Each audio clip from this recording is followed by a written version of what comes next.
Hello everyone, I'm Bhavna Sahni and I'm back with the new video for class 10 and जैसे कि हमारा marathon चल रहा है, आज हमारा डे 2 है। तो आज हम चैप्टर कवर कर रहे हैं forest and wild life resources.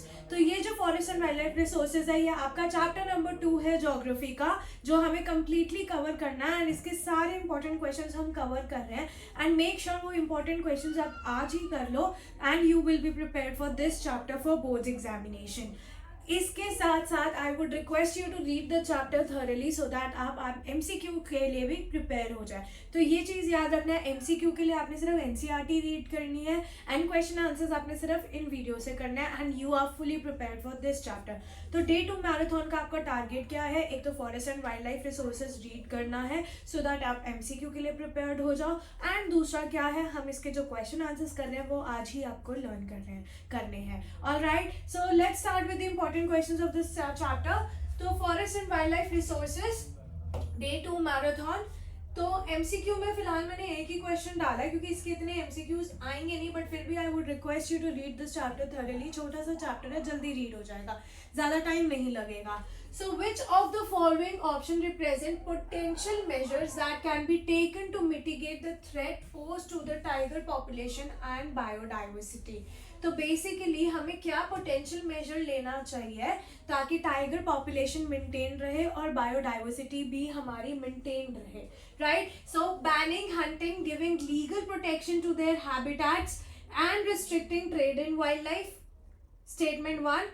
Statement 2 है prohibiting the visit of the public into the forest area, and statement 3 is establishing wildlife sanctuaries and national parks, and statement 4 is converting forest into reserved and protected forest। तो first 3 and 4, ठीक है, पहले हमें hunting ban करनी चाहिए, legal protection देनी चाहिए animals के हैबिटेट को और ट्रेडिंग रिस्ट्रिक्ट कर देनी चाहिए वाइल्ड लाइफ में, ठीक है। सेकंड, हमें वाइल्ड लाइफ सेंचुरीज और नेशनल पार्क बनाने चाहिए and we should convert forest into reserve forest and protected forest, ठीक है। अब आपको पता है रिजर्व फॉरेस्ट क्या होता है, प्रोटेक्टेड फॉरेस्ट क्या होता है, तो हमें उन्हें रिजर्व कर देना चाहिए। So obviously statement 1, 3 and 4 are correct. So option D is the answer. इसका कोई लेना देना नहीं है, हम प्रोहिबिट नहीं कर सकते पब्लिक को फॉरेस्ट एरिया में जाने के लिए। Clear? Yes, then moving on to the next question. Next question talks about what is biodiversity, definition and why it is important for human lives। Question ध्यान से समझना चाहिए हमें आंसर करने से पहले। तो इसमें आपने सिर्फ 2 चीजें आंसर करनी है, बायोडाइवर्सिटी होता क्या है और उसकी इंपॉर्टेंस क्या है। अब मैं बात करती हूँ बायोडाइवर्सिटी होता क्या है। Biodiversity is the number and variety of organism found in a specific geographic region. तो बायोडाइवर्सिटी क्या है कि कितने वैरायटी ऑफ ऑर्गेनिजम्स एंड कितने नंबर ऑफ ऑर्गेनिज्म एक पर्टिकुलर जियोग्राफिकल रीजन में अवेलेबल है, ठीक है। इसमें प्लांट्स भी आते हैं, एनिमल्स भी आते हैं, माइक्रो ऑर्गेनिजम्स भी आते हैं, right. The genes they contain and the ecosystem they form. सिर्फ वो ऑर्गेनिजम्स को नहीं आते, they it also include the genes, okay, and the ecosystem they form. Then आता है importance of biodiversity. Importance of biodiversity में क्या है? प्लांट्स, एनिमल्स, माइक्रो ऑर्गेनिज्म, ठीक है, they recreate the quality of the air we breathe, ठीक है। Plants, ये जितने भी माइक्रो ऑर्गेनिज्म, प्लांट्स और एनिमल्स है, वो क्या करते हैं? They recreate the basically air we breathe, the water we drink, the soil जिसमें हम फूड को प्रोड्यूस करते हैं, जिसके बिना हम सरवाइव नहीं कर सकते, ना हम सॉइल के बिना सरवाइव कर सकते हैं, ना हम पानी के बिना सरवाइव कर सकते हैं, ना एयर के बिना। तो ये माइक्रो ऑर्गेनिज्म का, प्लांट्स का, एनिमल्स का काम क्या है? इनको रिक्रिएट करना। And again it is beneficial for us as well, right. Forest plays a key role in ecological system क्योंकि they produce primary products for all the living beings, ठीक है, जो उस पर डिपेंडेंट है। The forest ecosystem are repositories of some of the country's most valuable forest products, minerals and other resources। इसका मतलब ये है कि जो फॉरेस्ट इकोसिस्टम है उसमें आपको वो सारी चीज़ें मिलेंगी, काफ़ी ज़्यादा चीज़ें मिलेंगी जो हमारी लाइफ के लिए काफ़ी असेंशियल है, ठीक है। Like valuable forest product like timber, medicines and so on, minerals and other resources जो हमारी डिमांड को फुलफिल करते हैं, जो हमारी कंट्री में इंडस्ट्रियलाइजेशन हो रही है, अर्बनाइजेशन हो रही है, उसकी डिमांड को फुलफिल करते हैं। तो इसका आंसर ये है। Forests play a key role in ecological system, highlight the value of forest in our life. So what is the importance of forest in our life? You just have to explain that. It is a very short question. तो importance of forest क्या है? सबसे पहले आपने यही point repeat करना है, ये वाला जो हमने करा है कि भाई फॉरेस्ट बहुत इंपॉर्टेंट रोल प्ले करते हैं, बिकॉज इससे हमें प्राइमरी प्रोड्यूसर्स, प्राइमरी प्रोडक्ट्स मिलते हैं जो हर एक लिविंग बीइंग के लिए काफ़ी इम्पॉर्टेंट है and we are dependent on them, right. फिर उसके बाद फ्लोरा और फोना को वो बेसिकली सपोर्ट करते हैं. And again flora and fauna are the part of our life, ठीक है. And it provide us fruits, flowers, medicines, woods, timber and so on. बहुत सारी असेंशियल चीज़ें फॉरेस्ट हमें प्रोवाइड करता है. So this is the importance of forest. तो basically आपको यहीं पे समझ जाना है कि forest play a key role in ecological system. So here we are talking about the importance of forest. Clear. Next question 1 marker के हिसाब से, which state has the largest under permanent forest. ये 1 मार्कर में MCQ की form में भी आ सकता है. कौन सा फॉरेस्ट में परमानेंट फॉरेस्ट सबसे ज्यादा है, कौन से एरिया में परमानेंट फॉरेस्ट सबसे ज्यादा, दैट इज मध्य प्रदेश, ठीक है. What benefit do local communities get when they undertake protection activity mostly on degraded forest land managed by forest department? तो local communities को क्या benefit मिलते हैं जब वो प्रोटेक्शन एक्टिविटीज करते हैं जो उनको फॉरेस्ट डिपार्टमेंट में ने दी होती है कि तुम्हें ये करना है, और इससे उन्हें क्या बेनिफिट मिलता है वो हमें देखना है, ठीक है. तो जो मेंबर हैं इन लोकल कम्युनिटीज के, इनको इंटरमीडिएरी बेनिफिट्स मिलते हैं, like non timber forest produce, share in the timber which is harvested by a successful protection, ठीक है. What is sacred groves. Sacred groves क्या होता है? देखो, नेचर को वर्शिप किया जाता है. अगर मैं बात करूँ, हम तुलसी के प्लांट को वर्शिप करते हैं, right. Then there are many plants जिनके नीचे हमें वो वर्शिप करना पड़ता है. तो मैं उन सेक्रेड ग्रूव्स की बात कर रही हूँ, ठीक है. They are a form of nature worship. Nature को हम वर्शिप कर रहे हैं. एंड ये सेक्रेड ग्रूव्स को मेनली वर्शिप, नेचर को मेनली, हम तो 1-2 प्लांट्स को वर्शिप करते हैं, पूरे नेचर को कौन वर्शिप करता है? Tribal people, right. Tribal people of India. Tribes consider forest as gods and goddesses and they preserve them in their pristine form. मतलब बहुत संभाल के रखते हैं, बहुत प्रेशियस होता है उनके लिए. Any human interference is banned in these sacred groves. तो ह्यूमन इंटरफेरेंस बिल्कुल बैंड है इन सेक्रेड ग्रूव्स में, right. How has forest joint forest management prove to be beneficial in Odisha. अब जॉइंट फॉरेस्ट मैनेजमेंट ओडिशा में कैसे बेनिफिशियल है ये पढ़ना है. Joint forest management is a good example जिसमें लोकल कम्युनिटीज काफी ज्यादा इन्वॉल्व है डिग्रेडेड फॉरेस्ट को इम्प्रूव करने में. The program has been in formal existence since 1988. ये जो प्रोग्राम है 1988 से चल रहा है, जब स्टेट ऑफ ओडिशा ने पहला रेजोल्यूशन अपना पास किया था फॉर जॉइंट फॉरेस्ट मैनेजमेंट, ठीक है.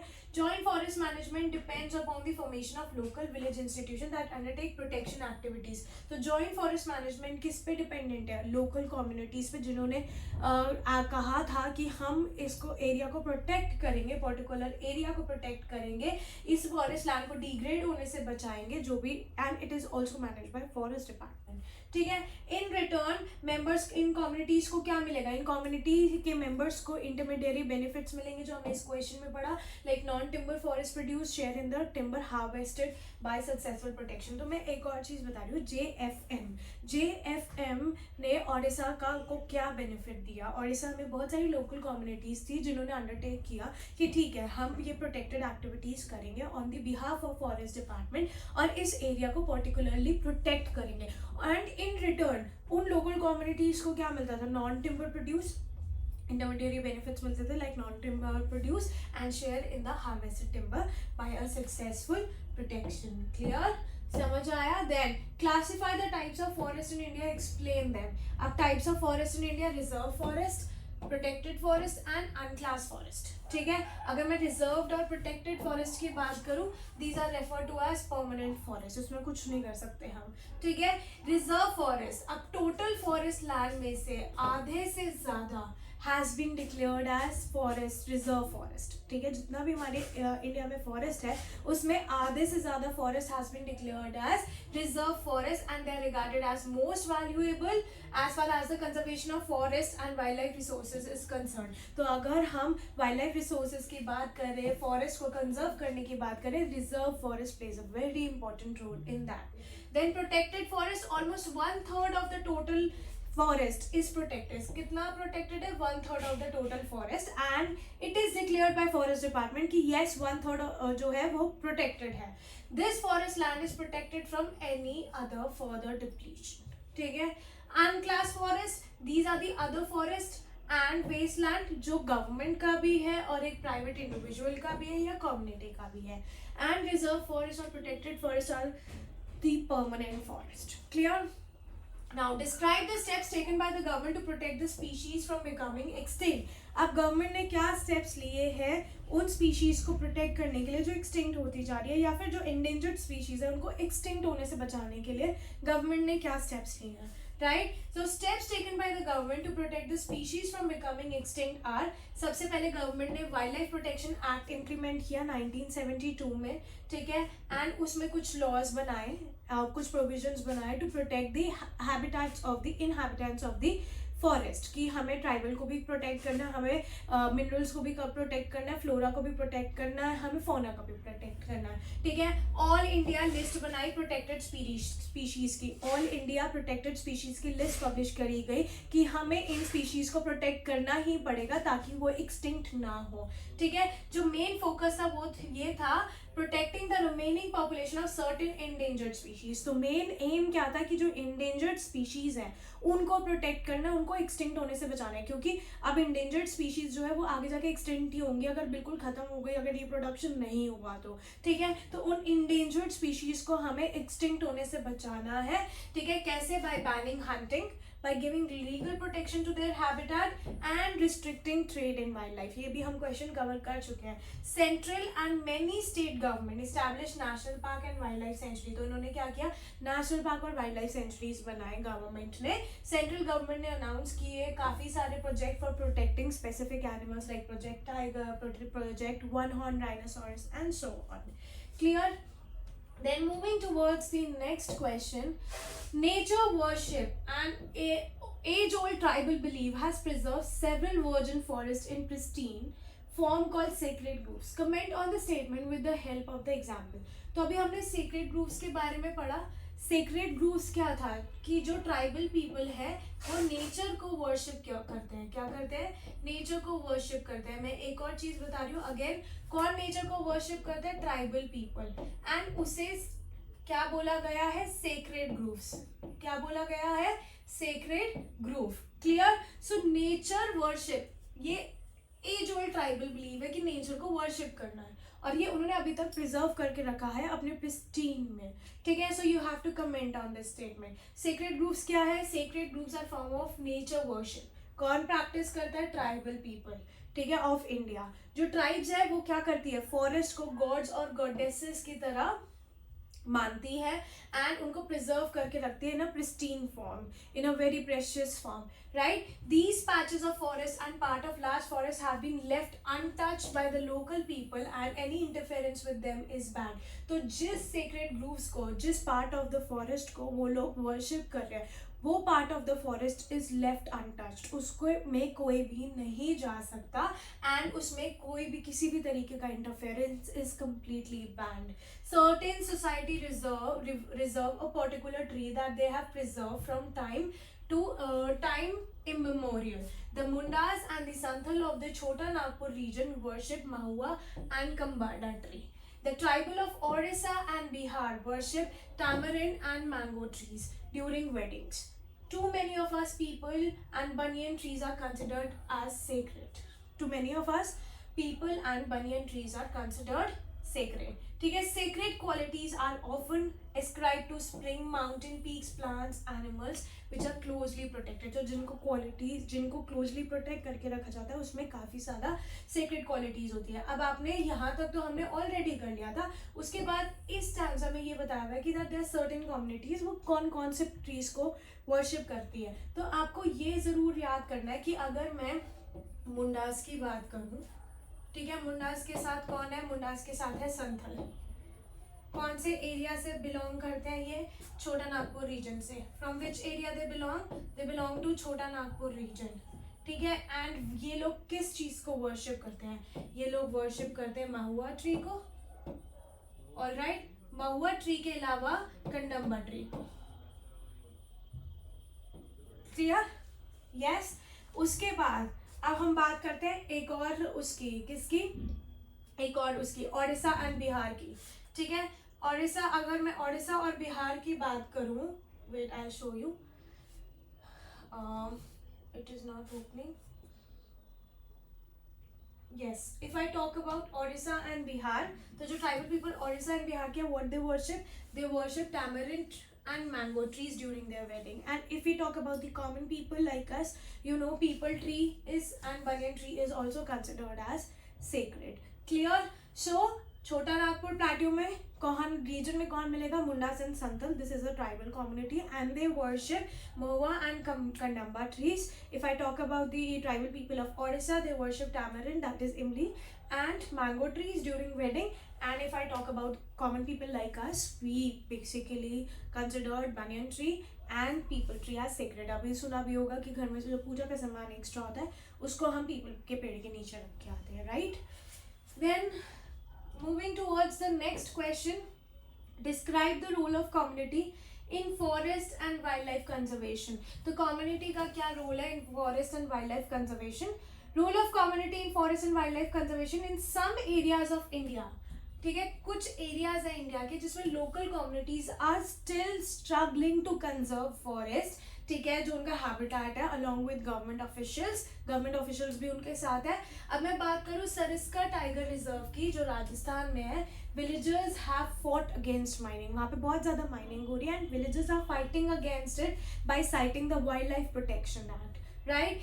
Inhabitants of 5 villages in Alwar district of Rajasthan, they have declared 200 hectares of forest as Bhairodev Daka sanctuary, declaring their own set of rules and regulations which do not allow hunting and protecting the wildlife against any outside encroachment. तो जो 5 villages हैं Alwar district के, राजस्थान में है Alwar district, उन्होंने 200 hectare of forest को declare कर दिया as Bhairavdev डाकर century and declare कर दिया है कि अपने खुद के रूल्स एंड रेगुलेशंस बना दिए which do not allow hunting and protecting the and they are protecting the wild life. Clear? फिर आता है Chipko movement. You all know ये हिमालय में सक्सेसफुली हुई थी. डिफॉरेस्टेशन को रोकने के लिए लोगों ने बेसिकली ट्रीज को हक कर लिया था और कहा था कि अगर इन पेड़ को काटोगे तो इन पेड़ के साथ साथ हमें भी काटना होगा. तो उन्होंने कहा था कि एफॉरेस्टेशन हमें करना पड़ेगा फॉर इंडिजीनियस स्पीशीज एंड वो काफ़ी सक्सेसफुल भी हुई थी. फिर उसके बाद फार्मर्स एंड सिटीजन ग्रुप्स जिन्होंने बीच बचाओ आंदोलन किया था टहरी में और नवदन्या में, दे हैव शोन कि भाई अलग अलग तरीके की क्रॉप प्रोड्यूस कर सकते हैं हम without the use of synthetic chemicals. So they were completely against the use of synthetic chemicals and वो चाहते थे इकोनॉमिकली चीज़ों को प्रोड्यूस किया जाए बिना केमिकल को यूज़ किए. तो दैट वाज बीच बचाओ आंदोलन. फिर जॉइंट फॉरेस्ट मैनेजमेंट जो अभी हमने किया, इन्होंने लोकल कम्युनिटीज़ के साथ मिल के काफ़ी सारे फॉरेस्ट, डिग्रेडेड फॉरेस्ट को रिस्टोर करा. So this is one of the most important role of community. ठीक है, local community, Sariska tiger reserve और राजस्थान के अलवर डिस्ट्रिक्ट के चिपकू मूवमेंट हिमालयाज में, Beej Bachao Andolan in Tehri and Navdanya and joint forest management. ये सारे पॉइंट्स आपके कवर हो जाएंगे and it is very easy. Clear? So yes, this was the last question and I hope आप लोगों को ये इंपॉर्टेंट क्वेश्चन समझ आए. तो प्लीज़ अपना आज का टारगेट पूरा कर लेना एंड आई होप आप लोगों का कल का टारगेट भी पूरा हो गया होगा. आपका कल का टारगेट था रिसोर्सेज एंड डेवलपमेंट के चैप्टर रीड करना एंड उसके साथ जो मैंने क्वेश्चन दिए थे इंपॉर्टेंट वो करना. तो अगर वो आपने कर लिया तो बस आपका जो रिसोर्सेज एंड डेवलपमेंट है वो फुली प्रिपेयर्ड है. उसका मैप हम करेंगे डे 7 में. और आज आपका डे 2 का टारगेट है forest and wild life resources का चैप्टर रीड करना फॉर MCQs एंड ये क्वेश्चन याद करना and you are fully prepared for this chapter as well. इसके अलावा आपको कुछ करने की कोई ज़रूरत नहीं है. हम 30 डेज सैम्पल पेपर चैलेंज भी करेंगे फरवरी में and yes, I will be meeting you guys super soon in my next video that is day 3 marathon, जिसमें हम चैप्टर 3 कवर करने वाले हैं, that is water resources geography का. सो बाय बाय एवरीवन.